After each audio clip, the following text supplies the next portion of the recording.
On or about April 4th, 2063, the Borg Collective beamed aboard the USS Enterprise E and attempted to assimilate the entirety of the ship. The Starfleet crew fought back against the superior technological entity and ultimately defeated them. I thought it might be interesting to break this down and see where we go. It appears that I may have been wrong on that, but let's see. Because the timeline of events is somewhat wonky, I will be basing events off when the Borg likely beamed aboard the Enterprise E. I'll be discussing everything that happens before that and after it. So we'll call this 0 hour. We'll discuss most things before, during, and after this event. For those who don't know, the Borg are a collective intelligence of hundreds, if not thousands, of individuals that are linked via a hive mind. They think as one, act as one, and respond as one, at least in theory. Due to this, they have become known as, wait for it, the Borg Collective. The Borg Queen complicates matters, but we'll be glossing over that as her existence is a separate essay altogether. Starfleet is the scientific and military arm of the United Federation of Planets, an organization with over 100 different member worlds that have agreed to come together for the mutual benefit of all. The Borg and Federation have been at a point of constant conflict and/or war since their introduction by the Q. While technically the timeline of all these events spans hundreds of years, we'll only be looking from the perception of the crew of the Enterprise. This means that everything that occurs will happen within hours to about a day. So let's spin the clock back from 0 hour.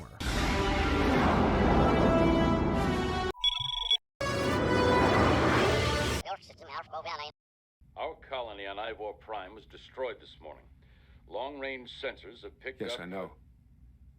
The Borg. At roughly T-minus 4 hours and 30 minutes from 0 hour, and in the year 2373, Captain Jean-Luc Picard is contacted by an admiral to discuss the incursion of the Borg. After this, at roughly T-minus 4 hours exactly, the good captain makes the crew aware of the decision to sideline the Enterprise. I've discussed this decision by Starfleet in depth, but I'll probably do another essay in the near future. I'm not really going to delineate on it right now. So for the moment, I won't question the rather bad choice. It is important to know that the captain and crew would be ordered to watch the neutral zone to ensure that the Romulans don't take advantage of the situation. This is of course hated by the entirety of the crew, and everyone knows that it's just an excuse, but everyone continues on their duties. I'm about to commit a direct violation of our orders. Any of you who wish to object should do so now. It will be noted in my log.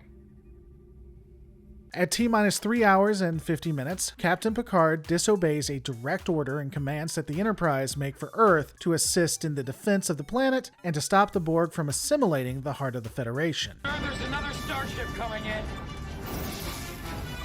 It's the Enterprise.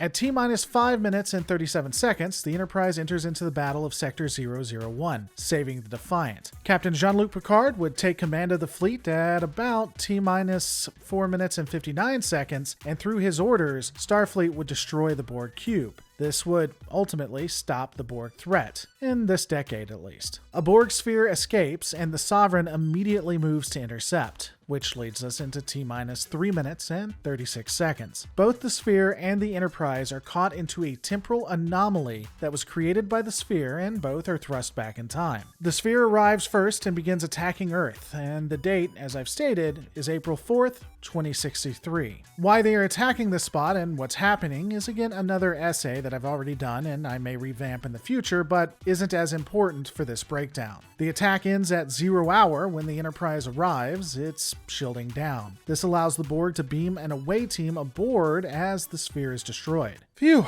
all of that to get to the actual battle for the Enterprise, so stay tuned.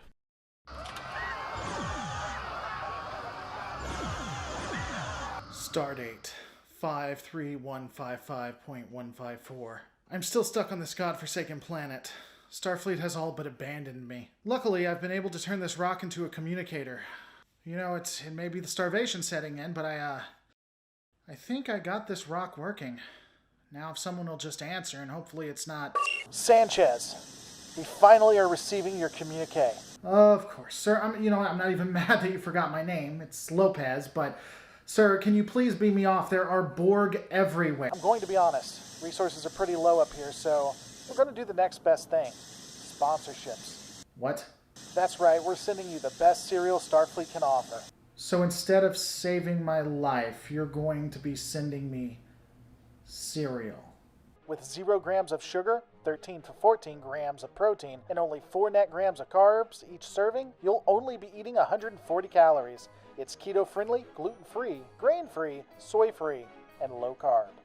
You know, it does remind me of the nostalgia of being a little kid back in British-owned France on the Vista. Going back to when cereal was good. I have to admit, it is pretty decent. Absolutely. You're welcome, Riker. You're welcome. Oh, he sent a pad. I wonder what he sent me. Dear Engineer, read this below. Click the link below to get Magic Spoon cereal today. You can get a variety pack and save $5 when you use the code LORE at magicspoon.com/lore. That's magicspoon.com/lore to save $5 today. Thanks, Tanyanese. You're going to buy me a new pool for Space Dock.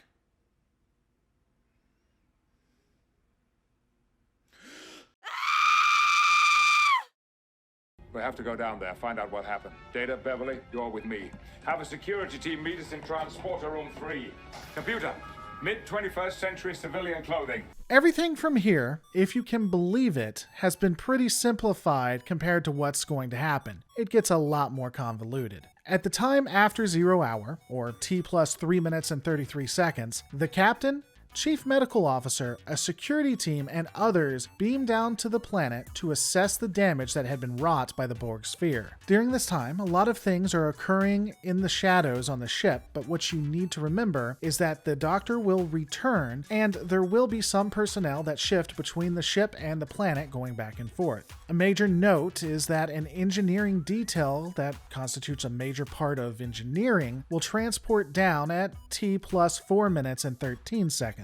This leaves engineering more vulnerable to an attack. And after all of that, finally, at T plus 7 minutes and 45 seconds, the first verified Starfleet assimilation occurs. It takes the Borg only 7 minutes and 45 seconds to begin overriding Federation systems and assimilating its crew. Now, to be fair, we don't know exactly when engineering falls, but it would be a very short time after the first confirmed assimilation. A few things to consider is how advantageous things are going for the collective right now. The Borg have the element of surprise, the superior technology, and every member of the crew that they assimilate bolsters their ranks. They are outnumbered right now, but again, they're assimilating entire sections of the ship unchecked. While Picard does have an inkling that something is occurring, the collective is still at an extreme advantage. They also have the memories and information of the crew members assimilated, which allows them to better capture the vessel. Additionally, we know that Deck 16 would begin reporting having issues with atmosphere, and the medical bay would be overran by the Borg. Obviously, the medical team wouldn't alert security because why would you, I guess? I know the timing that I'm going through is a bit suspect. It is possible that it takes more time than we've discussed. Perhaps it's been about 30 minutes and not 10 minutes. But I do think that it's relatively quickly, given that the Phoenix would launch soon the next day, so all of this has to be occurring at a really quick rate. And again, the Borg are so advanced that it wouldn't surprise me if they did a lot of this in under 10 minutes. Speaking of, at least on screen, at T plus 8 minutes and 12 seconds, Deck 16 falls to the Borg, and Starfleet finally becomes aware of their presence and the intrusion. At this point, communications are cut, meaning those left on the planet, including the executive officer, counselor, majority of the engineering team, some security, and chief engineering officer, are all stranded. Data, or Starfleet, would lock out the main computer, meaning that most systems could not be utilized by either side. The vessel is dead in space, and the true battle for the Enterprise E begins. I'm not sure why Data couldn't make it so that the Borg couldn't get into the systems and Starfleet could, but maybe the Borg are so advanced that that wouldn't be a possibility. The Borg, slowly taking the ship, create a hive next to the warp drive and begin commanding Borg assets from here. Starfleet attempts a counter-assault almost immediately. I believe our goal should be to puncture one of the plasma coolant tanks. Data. Excellent idea. Plasma coolant will liquefy organic material on contact. Two assault teams are formed with Commander Worf and Captain Picard. Both are going to attack main engineering. The teams have one goal in mind: to puncture the coolant tanks and destroy all life in engineering. Why these tanks exist and can be punctured so easy, and why Starfleet assets can't just enable transporters and beam something down there, or into the coolant tanks, is not easily apparent. If I had to try to explain it, I'd probably say that even though Starfleet is still militarized, some of the designs aren't up to spec just yet. It's also possible that the window-like metal on these things can withstand everything short of a phaser rifle or android's fist. Perhaps they figured that was safe enough. I guess OSHA doesn't exist in the future. They also wouldn't attempt to activate transporters since that works both ways. The Borg could transport them into like holding pens or transport them into space, though why the Borg don't use the shuttles is beyond me. Maybe the lockout also goes to the shuttle computers, if again I had to explain it. After rewatching the movie, I'm really not sure what the exact pathing for the two different teams is. We do know that they split up and meet in the middle, which makes me think they were probably coming from different sides. This might be to double the chances of success in case one team is ever overrun, which unfortunately doesn't work out well for them since again they ultimately meet up. If I was planning this out, I think two teams going at it is probably the best option, but I would not only have them coming from opposite directions, but opposite sides. In fact, if I was planning this, I would have a decoy assault team that would be well known, and the other attempt to be undetectable using Tech. Now, I personally wouldn't want to be on the decoy team, but the point was to save the ship, not exactly survive. And given the plan they already have, surviving wasn't really on the checklist anyway. After syncing up, the two assault teams attempt to open the door to get into engineering, and the Borg start activating.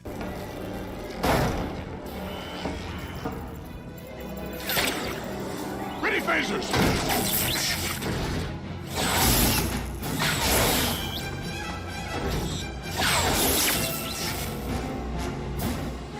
No exact moves are made against the assault teams, but they were being surrounded, so Worf, being Worf, immediately attacks and the Battle of Engineering starts. Starfleet weaponry kills only a few Borgs before the collective adapts, and Starfleet is pretty screwed. The order is given for them to regroup on Deck 15, and many are picked off before they're able to make it. In fact, you find some that are being assimilated, begging for the captain to help them to have mercy, and they find none.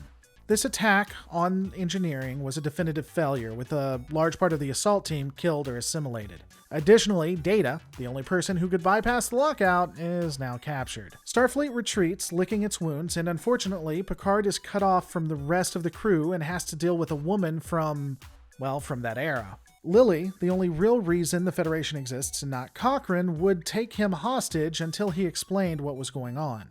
You remember Lily, she was the one with the medical officers who lost her and then begged Worf to try to find her. Because, our medical personnel are just the best. For the next hour or so, the Borg run through the ship almost unchecked, assimilating personnel that were hiding or attempting to escape. The Hive creates an assimilation bay where crew members are being taken to be processed. Some of those people still cognizant of what was occurring to them. During this time, Picard finally convinces Lily that he wasn't the enemy and is able to determine the plans of the Borg. As I've stated before, I don't know the exact times, but I do have a scope of when everything is happening. I base this off of what is occurring on the ground. We know that the launch has to happen within about 12 to 24 hours, and that's giving them some hours. It's probably less than that. Noting that it's day on the planet when it was night, it's probably at roughly 8 hours since 0 hour. And at this point, over 50% of the vessel was under the control of the collective. Picard would be able to determine that ultimately, the Borg were using the Deflector to contact the collective of this era. To contact the Borg of the past, to effectively assimilate the future.